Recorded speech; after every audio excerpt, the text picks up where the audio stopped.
এইটো লাষ্ট অধ্যায় হয় হয় পৰিস্থিতি চেঞ্জ কৰা নতুবা নিজে চেঞ্জ হৈ যোৱা অন্তিম অপশ্যন লাষ্ট চান্স এইবাৰ যদি হাৰি যোৱা ন দেন তেতিয়া এই পৃথিৱীৰ কোনো শক্তিয়ে তোমাক উঠাব নোৱাৰিব সেইবাবে নিজৰ সম্পূৰ্ণ লগাই দিয়া সেই পেপাৰখন ক্ৰেক কৰিবৰ বাবে সেই জবটো ল'বৰ বাবে সেই বৰ্ডৰ এক্সামটো ফালিবৰ বাবে তোমাৰ এনেকুৱা জান লগাই দিয়া সেই বিজনেছটো এক্সিকিউট কৰিবৰ বাবে সেই ৰেভিনিউখিনিলৈ যাবৰ বাবে যাতে ভগৱানেও কয় যে লোৱা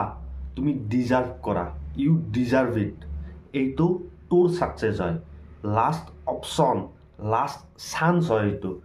হয় নিজে চেঞ্জ হোৱা নতুবা পৰিস্থিতি চেঞ্জ কৰা আৰু মই বিচাৰোঁ যে তুমি পৰিস্থিতি চেঞ্জ কৰা আৰু প্ৰমিছ কৰা নিজকে যে তই পৰিস্থিতি চেঞ্জ কৰিবি নিজে চেঞ্জ নোহোৱা প্ৰমিছ কৰা আৰু কমেণ্ট কৰা